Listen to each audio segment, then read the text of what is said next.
started preparing for the level 1 certification, and so I'm going to do that coming up just because I want to increase knowledge. And the first part of the level 1 certification was they sent you a PDF with like everything there is to know about CrossFit at this point. You know, it's basically their Bible, and so I got that and started reading through that. The reason I say that, the reason I'm getting my L1 certification, I want to increase knowledge. I want to know this so that when somebody teaches something in a class, I can look over and say, hey, you're doing this, and so that I can look over and say, hey, my knees are going in when I squat, just so I can coach myself too. But part of that, I got that Bible, and that orients knowledge about CrossFit. I've got a confession to make that when I teach this, there's a biblical bias just that I have in life, just not just because of what I do for a living, but just because of who I am, because of my experience, because of the difference God's made in my life. So teaching this, there's going to be a part where we look at some scripture. I look at that as orientation for truth. So we're going to talk a little bit about character. And so we have to have some basis of truth, just like a CrossFit manual would be a basis for, okay, what is truth when it comes to CrossFit? They're going to grade on the test based on that. We're not going to have tests in here, but that is the basis for truth that I live from. So to be authentic and to share from who I am, I'm going to go that. You might not be a spiritual person, that might not be part of your life, but the principles and the truths will hold up whether you're a spiritual person or not when it comes to character. So I just wanted to say that before we jump in. But I want to start off with the leadership principles. One that I read in a book, kind of leadership proverbs, and it stuck with me. And it's the first fill in the blank on your list. It's the speed of the leader is the speed of the team. Speed of the leader is the speed of the team. When we think speed in CrossFit, when we think speed in general, how would you define speed? Okay, I'll go ahead and fill in the blank. It's how quickly can you get from point A to point B. CrossFit defines it as the ability to minimize the time cycle of a repeated movement. Another way to say that is how fast can you accomplish a set task, and how quickly can you get work done. Now, speed of the leader is different than speed of the individual. How is that true? Speed of the leader is different than speed of the individual. Think about that. How is that different? Now let's unpack it. Speed of the individual is how fast can a person get from point A to point B. Speed of the leader is how fast can a leader get a group from point A to point B. Speed of the individual is how fast can RG3 get from the 20-yard line to the end zone. Speed of the leader is how fast can you move in a 2-minute drill, because now you're moving a team. Speed of the individual is in a project in school, right, or in a paper in school where you actually have to write a paper and it's just you. Speed of the leader is how fast can you lead a group through getting a project done if you've done projects in school. Speed of the leader, or speed of the individual when it comes to being in here is how fast can you get Helen done. Speed of the leader is how fast can you get a class done, and can you get them done on time, and can you help other people. So when we look at speed of the leader, it involves a group. When we look at speed of the individual, it involves a person. That's pretty simple. But in leadership as well as in athletics, you can't go faster than your slowest player. A slow leader, on the other hand, a slow leader can hold back a team.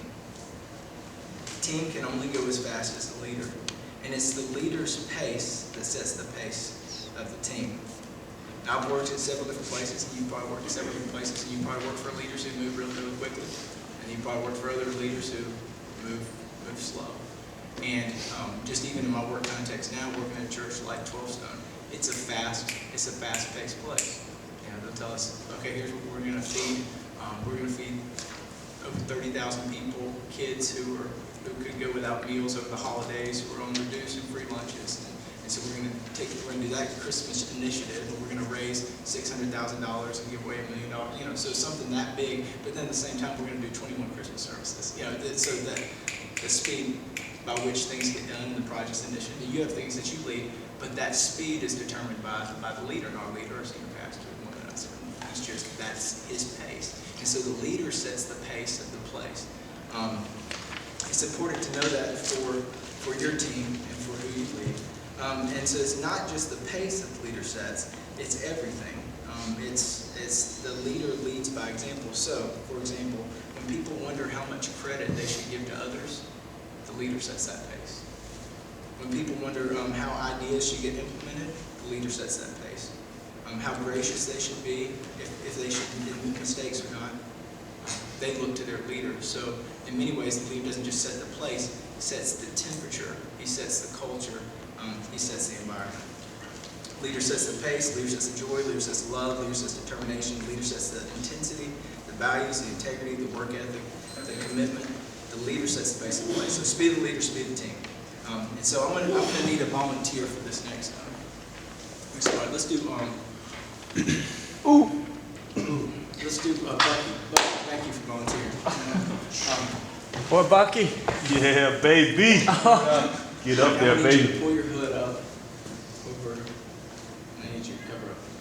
Okay. So now what's going to happen is I'm going to lead. Suplex. Yes, I'm going to suplex Bucky. I'm going to lead Bucky. Let's do this. Let's be better. Let's be better. Oh, wow. Okay. So I'm gonna lead Bucky, and I want you to follow me, and I'm gonna tell you where we're gonna go. I'm actually gonna lead you and navigate you through the room. Okay. Okay. So I want you to walk forward 4 steps. Okay. Now I want you to take a right. Turn right. Go straight 6 steps.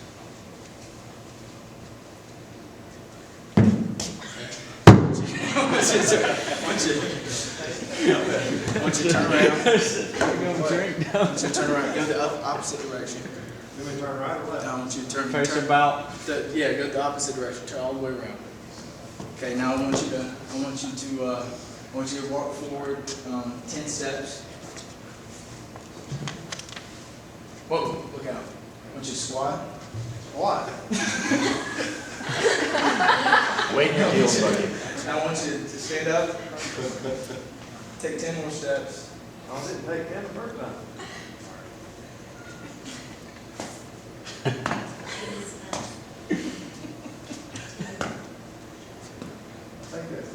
Take a ride. Go 10 more steps.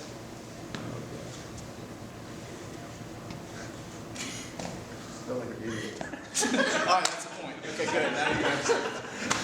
Wait till you see the video. Post this on. It's all right. You looked really good. So Here's what I wanted to show you. You're initiated, Bucky. No matter how fast you are at your work, or how efficient you are in your work, you can never move faster than you are trusted. And something happened early on in that where Bucky decided, I don't trust you. I don't trust you. It probably happened before I put my shirt on his head. So, high-speed teams require high-trust relationships. So right now I want you to think of somebody that you have a high-trust relationship with. Think of a friend, a coworker, a sibling, a parent, a spouse, a child. How do you feel in this relationship? How quickly can you get things done? you feel good. Feel confident. How fast can you move? Move fast. Now think of a person that you have a low trust relationship with. It can be at work or home or social. What's it like? How does it feel? What's the communication like? Do you feel like you're misunderstood or walking on eggshells? Taking baby steps? Yeah. Like there's landmines, you never know when something's going to explode. There's resistance too. Like you could tell when he kicked the box, and then when you told him to turn around and take more steps, he's swishing his feet around looking for something on the ground. Like he's fighting against you. He didn't trust her. Yeah. Yeah. So every step he's wondering, okay, am I about to hit something? Is something going to take me out? Are you trying to just make me look like a fool? Right? And so everything just moves slower in communication. Now listen, there's a direct correlation between speed and trust. Trust is the key factor in moving fast. You want to move fast? Trust is the key factor. And here's why. Low trust causes friction. Low trust causes friction. Individual, relationship, team, family, organization, nation, economy, civilization. Low trust creates hidden agendas, politics, interpersonal conflict, rivalries, win-lose thinking, divisive and protective communication, because you're constantly having to protect yourself, right? Now, low trust slows everything down. Communication takes longer. Why does communication take longer when there's a lack of trust?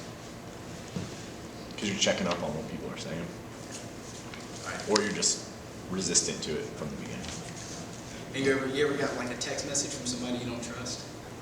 Right? You start reading into that text, now what did they mean when they said SMH? Right? I mean, and so it's like, when they said laugh out loud, you know, and then you start wondering, okay, are they going to send this message to other people? I mean, there's this concept, communication just takes longer. Email, text, phone calls, right? It just takes longer because you have to explain everything. Decisions take longer. Why do decisions take longer when there's a lack of trust? You don't know the right decision. Yeah, you don't know that person's looking out for your best interest, so you have to kind of do your own due diligence on it. Now I gotta have a conversation here, I gotta have a conversation here, because I gotta have a conversation here, because you might tell you, and I don't know what you're gonna tell you about what I said, so I'm gonna beat you to the punch before I, so just decisions just take longer. Relationships take longer. Relationships take longer. When you have a high trust relationship, you just sit down and you have a friend that you can just get right to it, you know, you can pick right back up after. When it's somebody that you have a lack of trust with, it just takes longer to get into conversations, relationships. If developed and leveraged, high trust can create unparalleled success and movement. Trust produces speed. See, trust means confidence, but the opposite of trust is suspicion. And suspicion is what slows things down. When you trust somebody, you have high confidence in their character. But when you distrust somebody, you have suspicion about their integrity. So I want to spend the rest of our time talking about character, because I believe character is the building block of trust. Trust comes from character. Most of the time when trust is broken in organizations and in relationships, it's not because of a competence issue. It's because of a character issue. Right? And it's important that we know the difference between a competence issue and a character issue. What's competence? How well you know what you're doing. So it's skill, it's ability. If somebody forgets to lock the door, is that competence or character? That's competence. But if somebody sneaks in, that's a character issue. So it's important that we know the difference. And what happens sometimes if we don't know the difference, we're calling competence character. But most of the time when there's breakdown, it's because there's a lack of integrity. Most of the time when there's breakdown, it's because integrity is not present. So, and the reason I want to talk about it is because we put a high emphasis on competence in our culture. We put a high emphasis on giftedness. And I'm looking around this room. You've got gifts, you've got abilities, you've got charm, you've got charisma, you've got administration, you've got good looks. Some of you have good looks.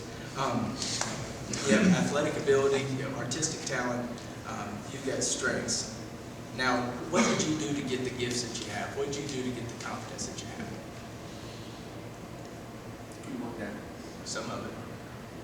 I've been working at good looks for a long time, right?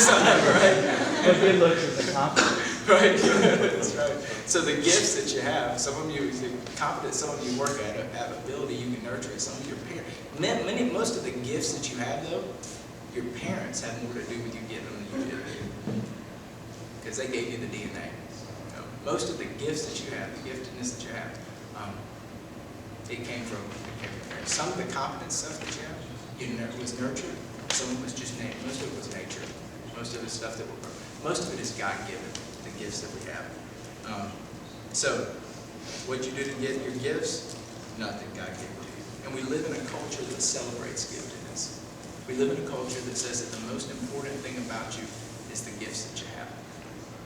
That's why we make reality TV shows like American Idol. Right? We celebrate the giftedness. You can be a gifted leader, but your giftedness is not the most important thing about you. And the thing that's more important than your giftedness is your character. Your giftedness, your good looks, your charm will get you married, but your character will keep you married. Your giftedness will get you the job, but your character will keep the job. Your capability to reproduce will bring about children, but your character will determine what kind of relationship you have with your children when they're adults. Your speed, your leadership comes more from your character than it does from competence. You can only trust travel as fast as you're trusted. Your character is your moral makeup. It's the texture of who you are. It determines how you intend, what you will, how you choose, how you make decisions, how you live. And so I'm going to give you a definition of character. If you're taking notes, I'll write it down. Your character is the willingness to do what is right, regardless of the personal cost. Character is the willingness to do what is right, regardless of the personal cost. I want to talk to you about something I found interesting. Is that I, and maybe you're the same way, I have envied other people's giftedness. I wanted to sing like other people. I wanted to play football like other people. I wanted to lead like other people. I have envied other people's giftedness. Even in here, envied other people's giftedness. But I've never envied somebody else's character. Isn't it rare that we would actually watch like, man, I wish I was honest like so-and-so. We don't envy other people's character. Often we envy other people's giftedness. And that just shows why, because we live in a world that rewards giftedness. We live in a world that rewards the faster people. We live in a world that rewards the more gifted people. But God, this is what I believe. I believe God blesses character. I believe character gives something an opportunity for favor. And lacking character can undermine things that giftedness builds. Right? I mean, just look at Enron. Just look at Herman Cain. Lacking character can undermine what somebody builds over a lifetime. And that's why character matters. Giftedness is easy. It's what you do. It just comes natural to you. Character is hard. It takes a lifetime to develop. And if you don't develop character, it will sabotage your leadership. It's only a matter of time before you're exposed. Do you remember Milli Vanilli? How do you remember Milli Vanilli? Stephanie, you don't? Do you know who Milli Vanilli is?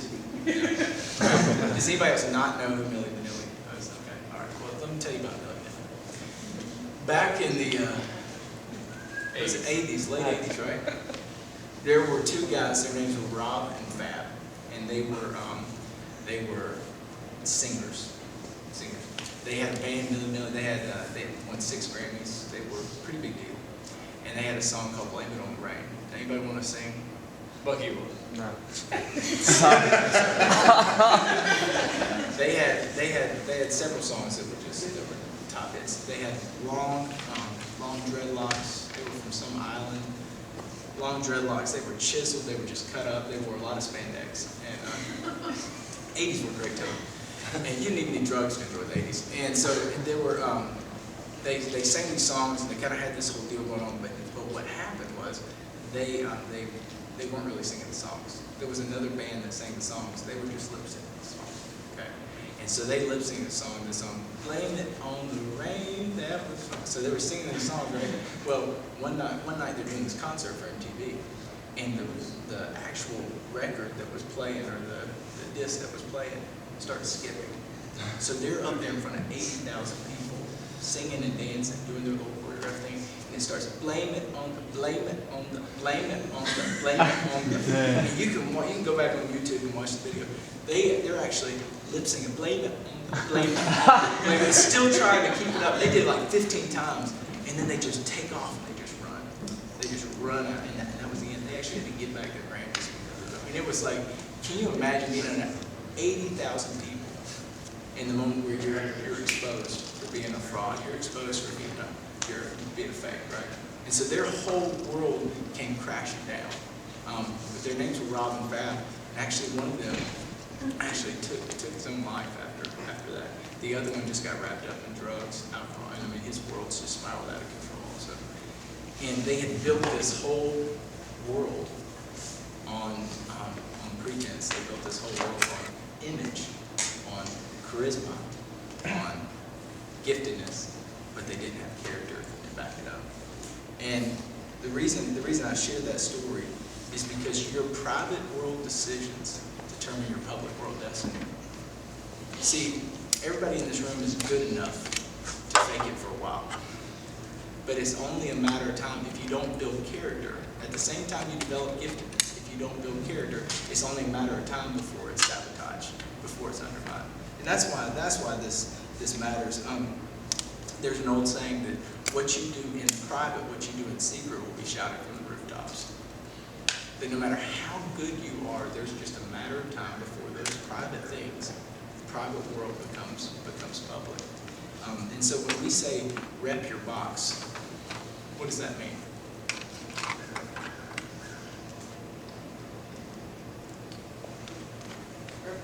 Represent pure. Represent pure. Why do we say that? This is where we get fit. Where we get fit. So we go to a competition, we say rep your box. We're going, God, how you live reflects this place here. But do we take that same attempt, rep your family, your last name? When I got arrested for shoplifting at 16, I came home and my dad sent me upstairs. He came upstairs and he told me, if you're planning to do this again, you go ahead and change your last name. I'll take my last name. So I've worked to build this reputation in this town in Lawrenceville for 40 years and 45 years or so. So if you're thinking of doing this again, just go ahead and give me back my last name. Okay. Never did it again. He also made me go back to each store manager and take back the things that I'd stolen and apologize for. But he said, look, how you live is a reflection on this family, right? Rep your family.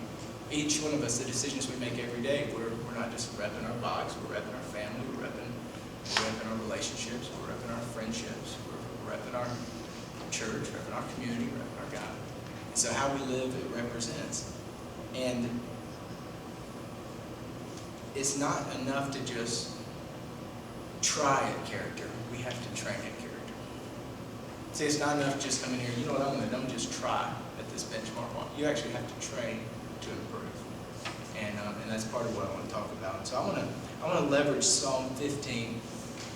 It's a passage in Scripture that speaks to character and to authenticity.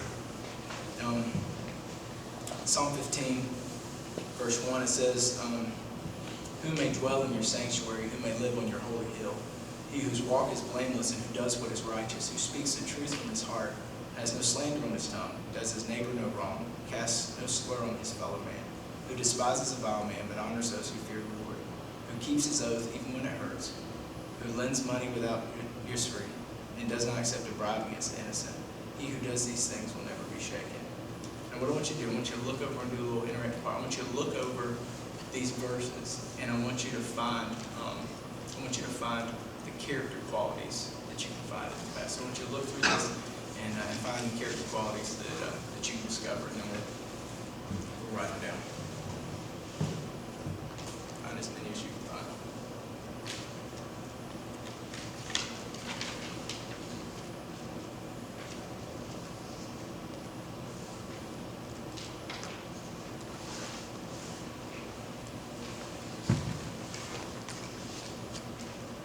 Seems true.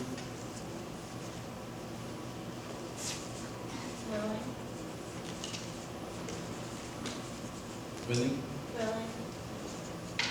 Righteous.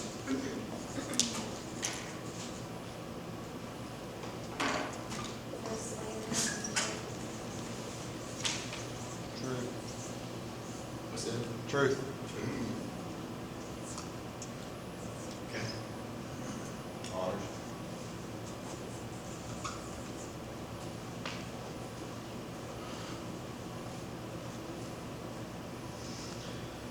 Got no slurs. Keeps what?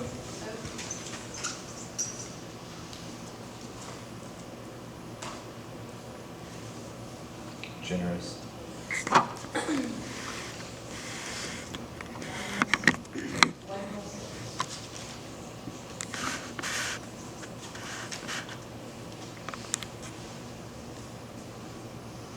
Never be shaken.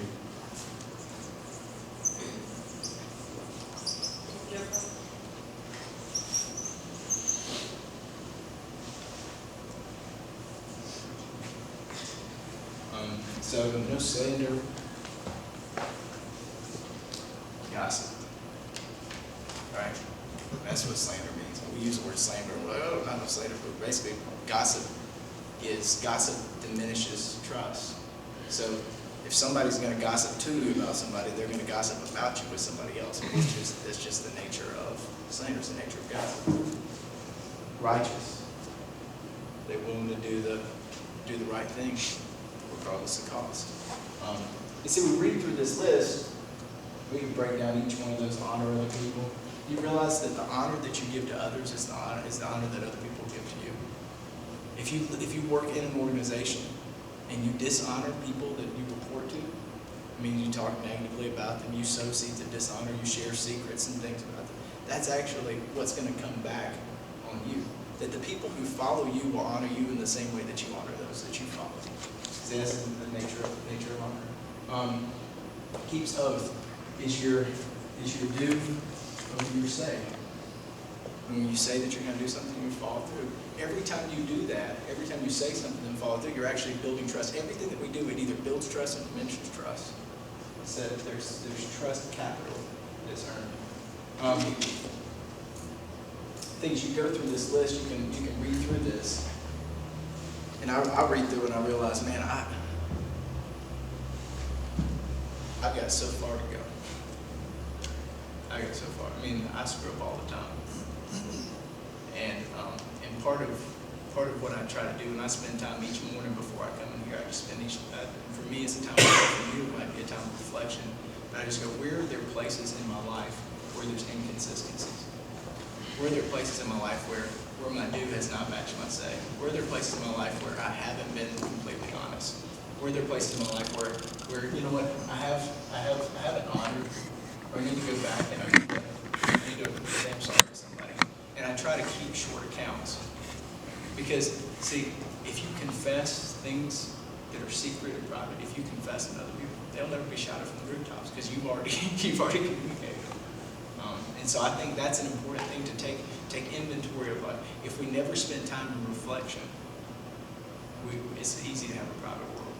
But if we spend time in reflection and keep short accounts, that's one way that because then you build trust with you. And a lot of times we don't trust other people, it's because we don't trust ourselves. And if you don't trust yourself, you can't lead fast, right? Because you have to, so part of that is that integrity. Now you read through this passage, it says, who can dwell in your sanctuary, who can live in your holy hill? What David's saying, he's like, God, there's this closeness that I want with you, this closeness that I'm going after. And then, God, you require these things. Now, part of us we can think, man, God, if we're good people, that we can have this relationship, we can earn. You can't earn a good relationship with God. Because God already took care of that with the cross. He already took care of that. You can't, that's not what I'm communicating here, but here's what I am saying, is that trust paves the way for intimacy. Trust paves the way for intimacy. If you're married, you know what I'm talking about. Distrust creates potholes for intimacy and for closeness in relationship. And it's the same way in your relationship with another person as it is with God. That trust paves the way for intimacy. Character paves the way for intimacy because character builds trust. That's what David's going after. And I know that many of you can speak and you're communicators and part of your job. If you can communicate, you can lie. If you're good speaking, that's a gift. The underbelly of that gift is that you can lie. And I have to watch this, that I'm not exaggerating things more than what they really are, that I'm not, I have to be aware. I have to do an audit of my words. And I went back. I can't believe I'm going to share this story.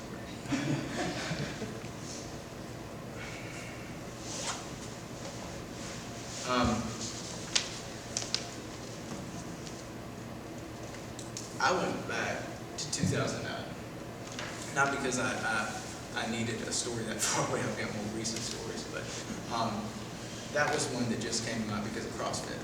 In 2009, I'd heard of CrossFit, and there were some ladies that went to the church that had a CrossFit gym box. They were open up, and they were encouraging me to do CrossFit. Now, I was a bit intimidated by these ladies who were doing CrossFit, and I didn't necessarily want to go work out with them. And I didn't really know a whole lot about it since 2009. And I knew some people who had a box down the road, and they had invited me to work out with them as well. I was at this party and I got trapped in the corner, and these ladies were saying, "Hey, you ought to come do CrossFit." And I said, "Yeah, I've tried CrossFit," and And then inside I'm going, I've never tried CrossFit before. My brother and I looked on the website, tried some of the workouts, but I've never tried CrossFit. And they're like, really? And I was like, yeah, you know. And I just started, you know, down at this gym, and I was like, yeah, I went over there and tried. And I'm just like, look, it's just coming out. And I'm just like, stop. And I just know my face got all red, and I left. And we get in the car, and Bree looks over at me, and she's like, you've never tried. I was like, well, I tried with my brother. And isn't it amazing, like this inner lawyer that can come out in you, like that just defend yourself. I'm like, well, I tried it with my brother, and we did, you know, we tried to follow the you know, the workout scheme, and I'm like, man, and I'm just getting nowhere. Well, I just kind of buried it away. But one day I was doing that inner audit, and we were like, okay, have I been truthful with everything? Have I been honest? And just asking my conversation with God, and God brought up the CrossFit. Now this is like 6 months later, and I know what I need to do. And I went back and looked on Facebook, and I actually looked up my conversation with this lady. This is from August 20th, 2009. I need to apologize to you. When I was at the party, I made it sound like I'd worked out at this gym. I never have. I've been invited, but never been. I did the CrossFit workout at my brother's office gym.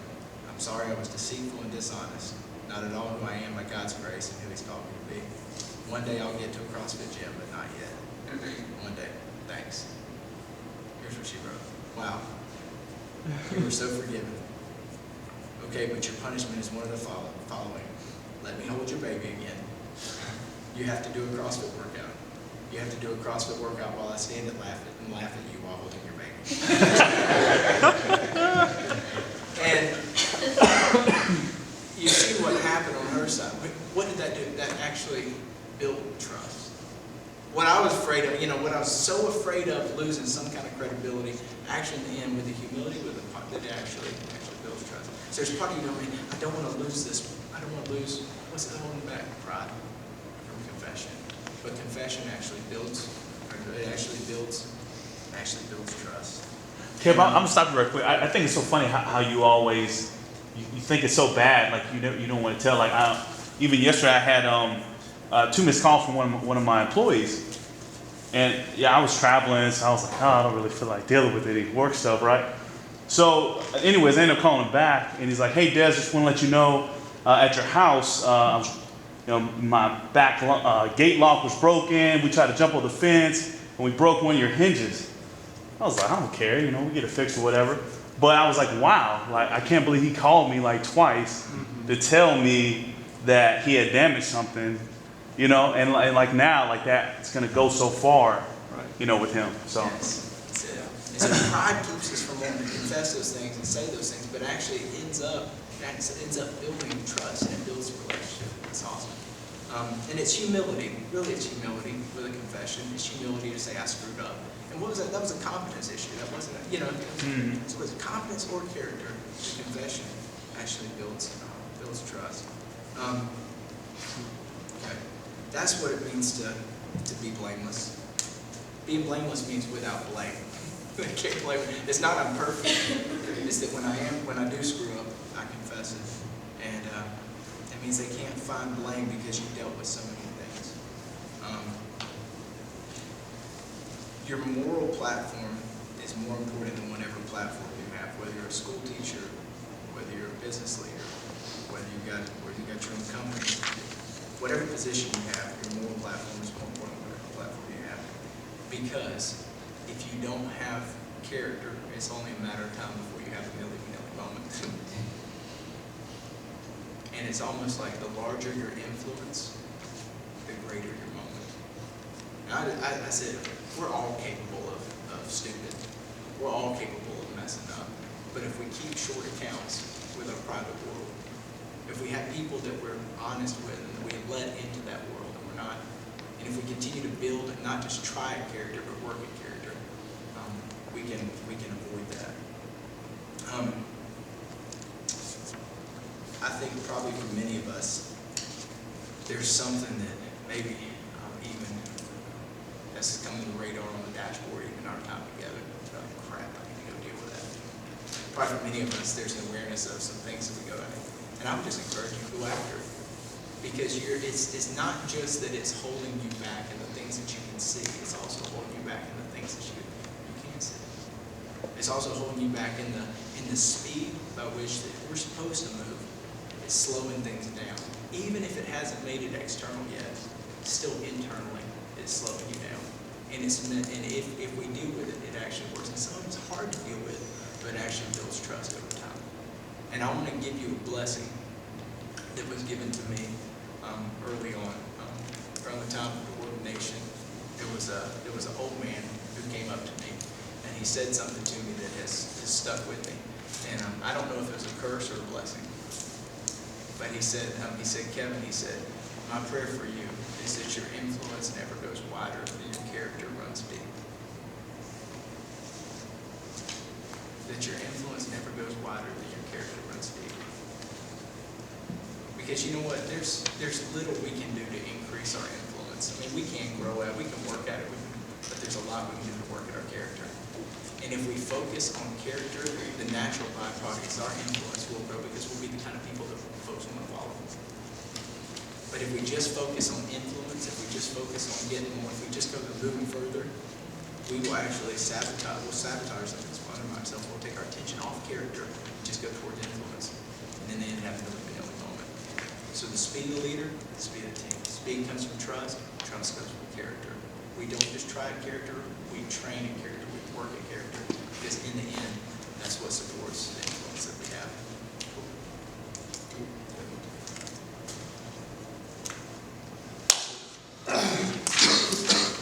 Question answered?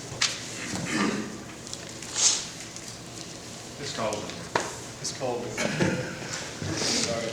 Another question? It is gold. It is gold.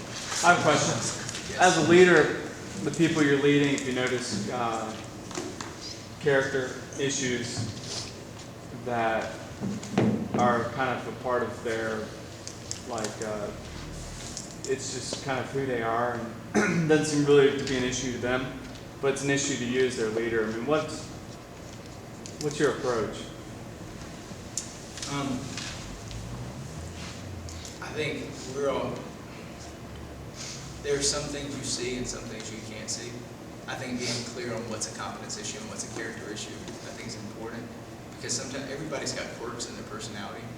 Everybody's got, for example, one time I had a guy on my team who we would be in a restaurant, and he would always watch the TV. You know, and I'm like, we're in a meeting right now, and he's like watching TV. And I get so fed up with that. And then one time I was with Ree at a restaurant, and I was watching TV, you know, I was like, you know. And so sometimes the places we cast judgment are oftentimes places that we struggle with too. And realizing, you know what, he's probably ADD like I am, and realizing that's probably a competence issue, not a character issue. But I did speak into it, we talked about it, and I said, you know what, from now on when we meet, how about you just turn your back to the TV, you know? And I said, I have to do that sometimes. When I'm on a date, is actually turn my back. So part of leading him through some of those, but knowing, because we can call some of those things competence issues. We can call them character issues, and it's just not fair. It's not on this list, you know.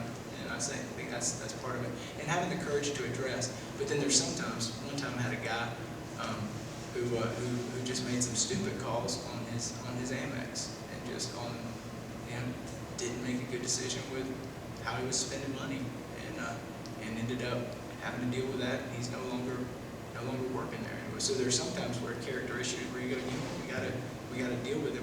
But he didn't confess it. It was one of those things found, and even when addressed it, it was still denied. So part of it's the heart of the person to deal with the issue as well, and how they deal with it.